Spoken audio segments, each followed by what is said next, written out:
Hello, everyone. Welcome to our channel. And last time we were talking about the aura. So, Ema, could you please explain what is aura and whether we can see it or not with our visual base interface? Absolutely, Temple. So, the aura is my understanding of the aura is that it's different. It's part of us and it's energy, and it's that part of our energy that kind of comes out from the body.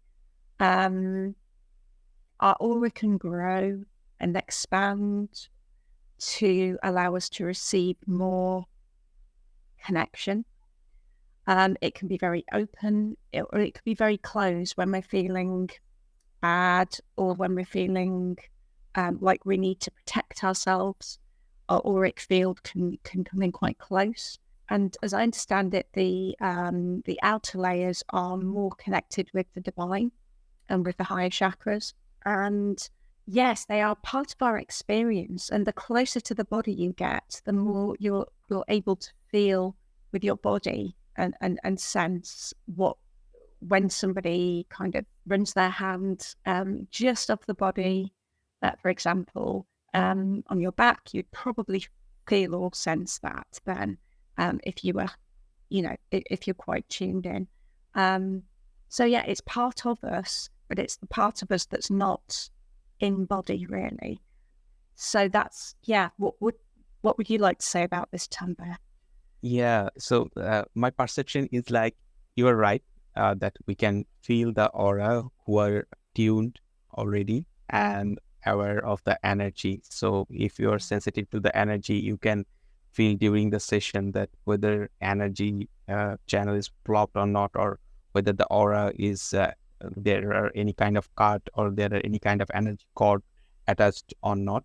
But to me, I can feel it more in a sense like when I douse, if I feel some type of imbalance over some areas, I douse it to get a proper answer that is it a cut or is it a karmic cord or something like that, which is attached to that particular person, which is not beneficial for him or her. So my perception about aura is like that. And regarding viewing aura, honestly speaking, I can see different colors, but when I try to focus on particular person, I generally don't do it intentionally, but when it's needed, then with our peripheral vision, we can see the outer layer of energy around our bodies.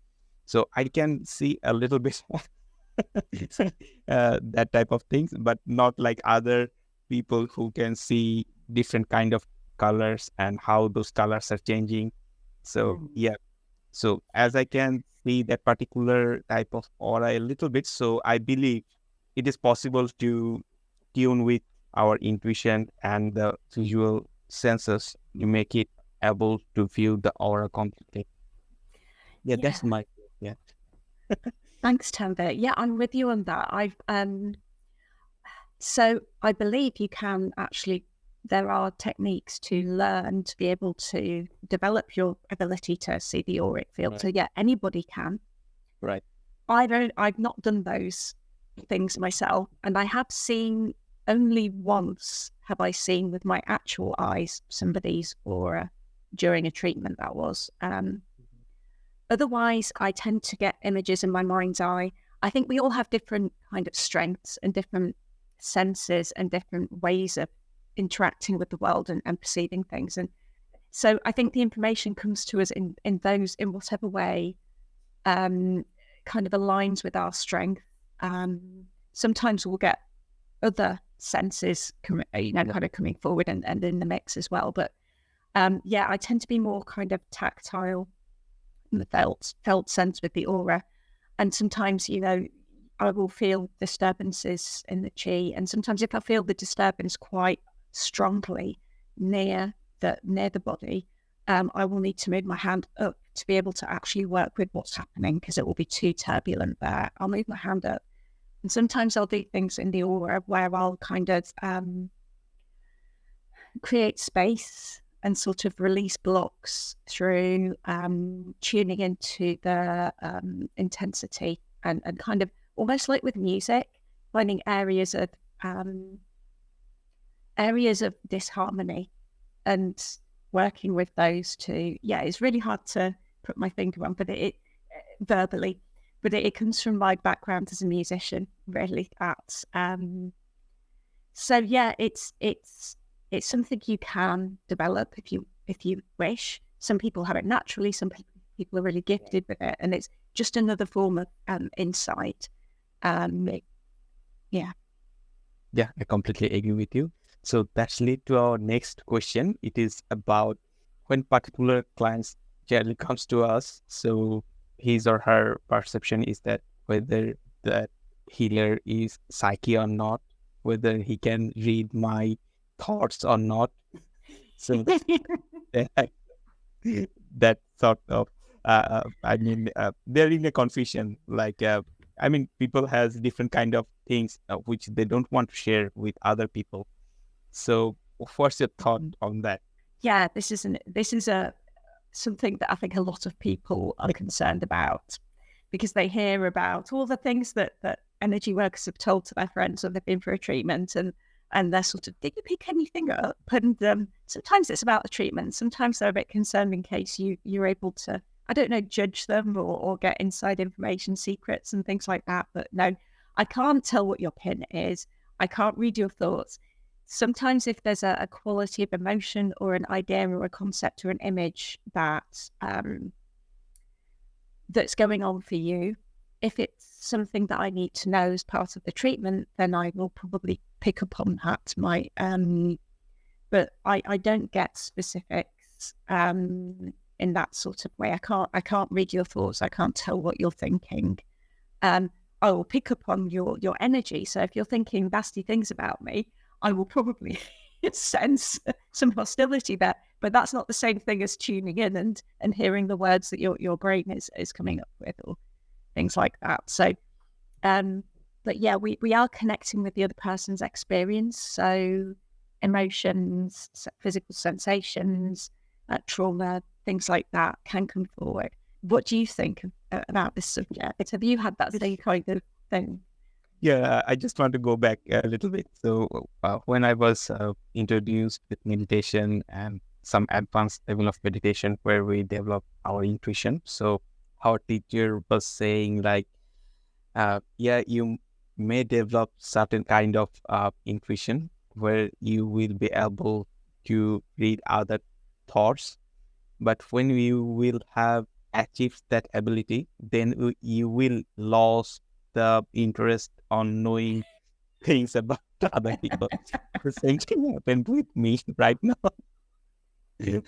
Right now, I have zero interest about knowing what people are going through.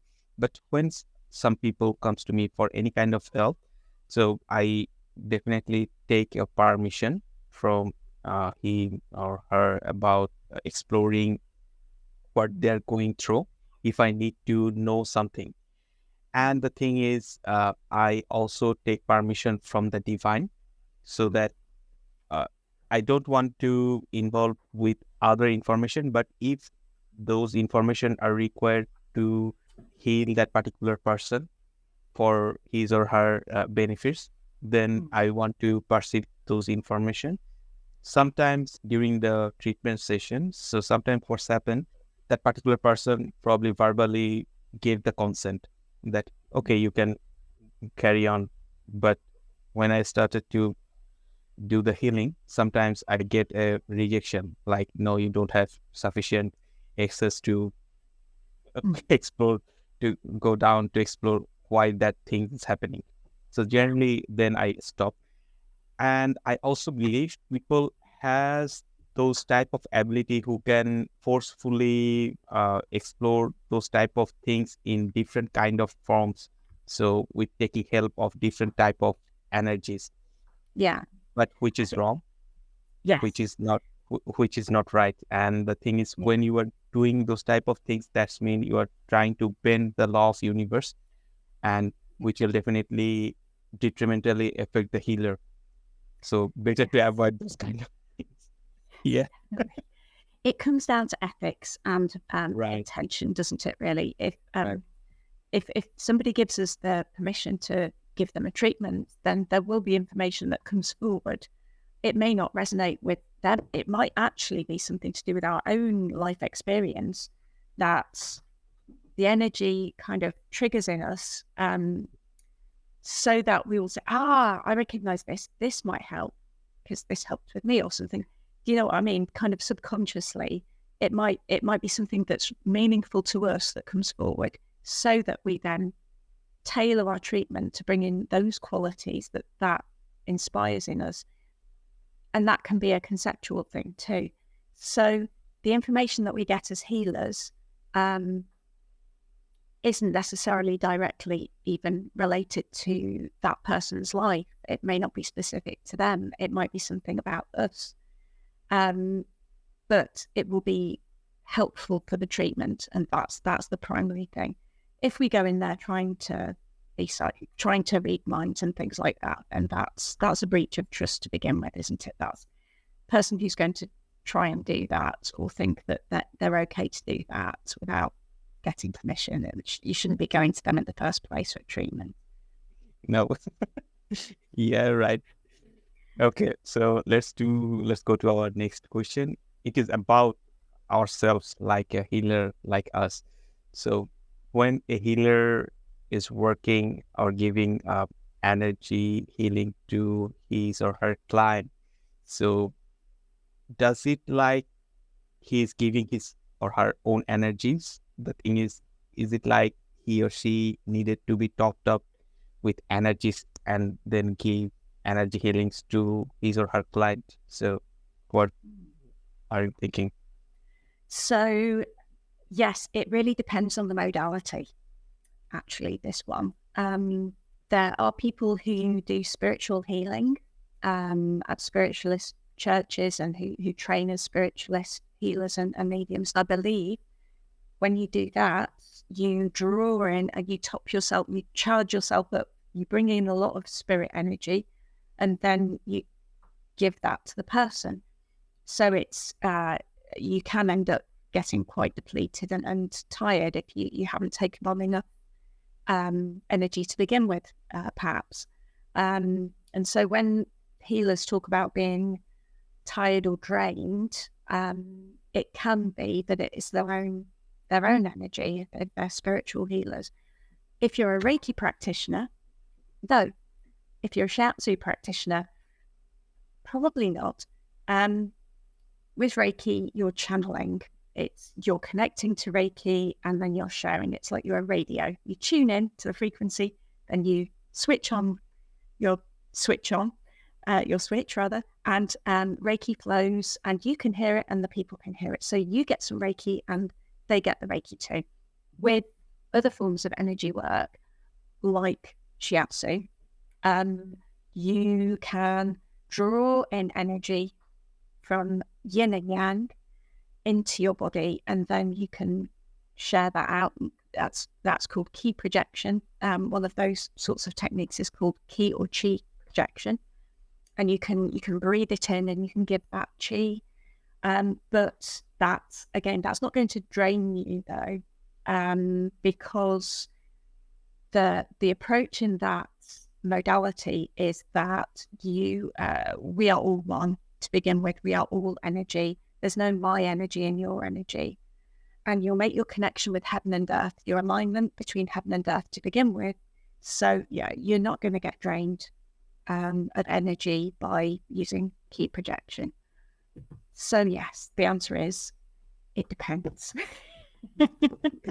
From my perspective, Yeah, I want to share my perspective, but it's related to our next question. So I would like to ask you our next question, and then I will share my thoughts. So our next question is, do energy workers take the illness or problem or karma or blocks or whatever from the person they're treating onto themselves? So yeah. what are you thinking?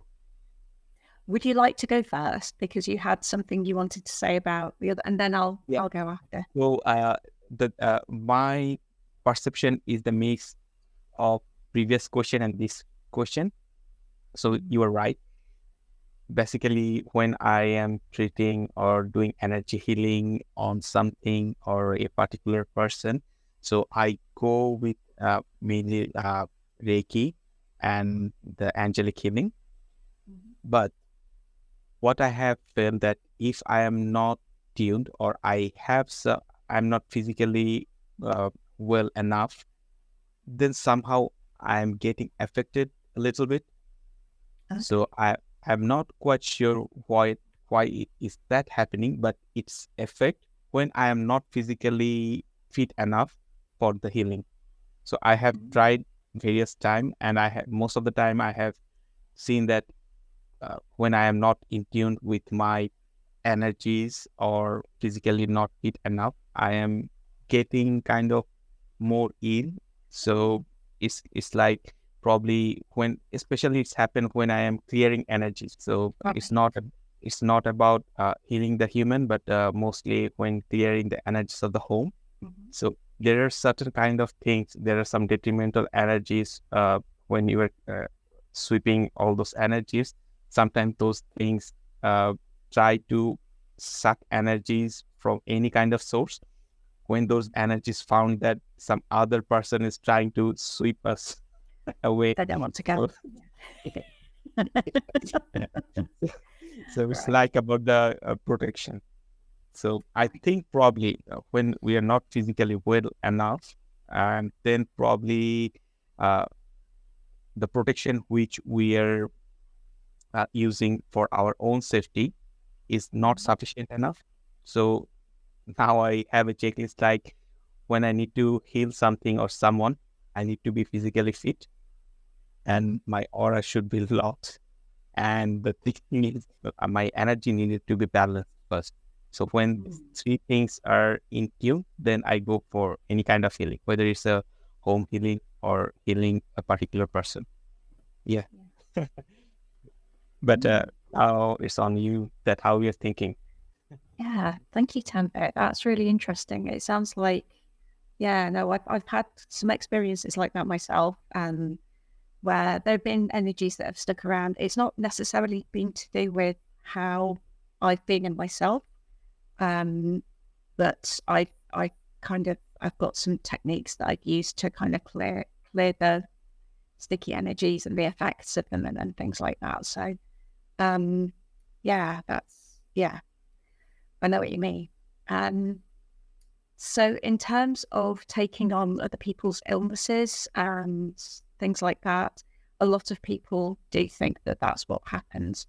Even people who are healers, they'll have a sensation, they'll have sadness, or they'll have grief, sensations in their bodies when they're giving Reiki, and they'll feel like maybe they're taking it away from the person, but then it's on them, and that's not the case at all. I will feel in my body certain sensations, which it's called somatic empathy. And basically, it's the person's body and energy communicating with you through your body to show them what's happening, so that you can either witness what's happening, be there with them and hold the space of healing, and just wait with them and abide with them until it clears and the energy's flowing as well. So it's that whole not being on your own thing. And that's really powerful. It's not very pleasant, but it's really important. It's really powerful thing that some people do need, a lot of us do need, being witnessed. And our bodies need that as well when there's stuff going on and we're holding trauma or experiences or illnesses.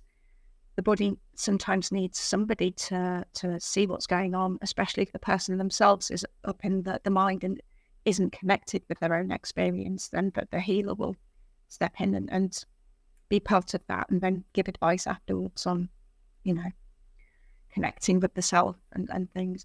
So one thing I would say is that if you are a healer and you have a sensation or an emotion or something that is staying with you after the treatment, and it's quite upsetting and extreme, there can be pain and things like that that you can experience. Afterwards, then you can do a visualization where you're releasing that energy, you're sending it into the earth to be recycled, because all of this is energy. And there's no such thing as bad energy. There's just energy that turns stagnant or unhelpful when it's not flowing as it should. And that can be interpreted for, and that can count for any kind of energy. So you can give yourself a salt bath. You can send the energy down using visualization and Reiki. You can give yourself a Reiki shower. You can use a mantra and send it off if you wish. There are lots of different techniques you can use, but the thing to remember is it's not yours. Just let it go. And it's not going to do anybody any harm. It's going to go down into the earth and it's going to be recycled and come back as fresh new energy, because that's how it works. You just need to let it go. And remember, it's not yours, even if it feels like it is, because it will feel very, very vivid. Just get used to being with it. And if it feels too much during the treatment, ask for it to be communicated to you in a different way. So that could be a visual way. That could be, but a former Reiki master of mine used to say that she would ask her guides to show her, if it felt too much, she would ask her that she would picture a set of a staircase, and she would ask her guides to show her where on the staircase the intensity of the feeling was, and they would just show her. And so she had the information that way instead. So I hope that's helpful. Yeah, that's quite interesting. So I want to share one of my experience. So I was doing a Reiki healing to one of my clients. She was having certain kind of issues. I cleared all of it when I came to her knee problem. So I cleared that thing. But after next day, I started to feel knee pain. Yeah. Yeah, but it was not quite intense, but it was a kind of, I was thinking that it shouldn't be there. However, it was not that much intense. Then what I did, what you just told, that healing ourselves, clear our all energy blocks. And after 3 days, I think that things went away. So yeah, that things work. We need to work on ourselves as well, not only work on other people. It shouldn't take 3 days though, Tanvir. But I mean, Oh my gosh, that's some bad knee pains. Look at that. They can. Sometimes it's a case of taking charge and just saying, right, this is not mine. And use visualization and do kind of energy sweeping. Do the it's actually you can use visualization in really powerful ways to send it away, and kind of guided meditation visualization as well, and just do it really, really decisively, and that can be helpful in getting rid straight away. But yeah, goodness me, 3 days. Wow. You have my empathy there, my sympathy. Flipping heck. Yeah, that's it was my early time. So when I was asked to Reiki, I was not that much careful about clearing all this stuff. So yes, that's the way, isn't it? When you start, it's like everything gets you, everything, because you're just like, you had to be fine. Oh, and so I'm just going in there, raking it all. Right. Yeah. You kind of learn through experience, no matter how much your Reiki master tells you over and over and over, protect, cleanse, protect, and cleanse. Yeah. Yeah. Okay, thanks, viewers. We need to wrap up our healing session here. So we have 3 healing sessions. So if you haven't watched our previous sessions, those links are in the description below.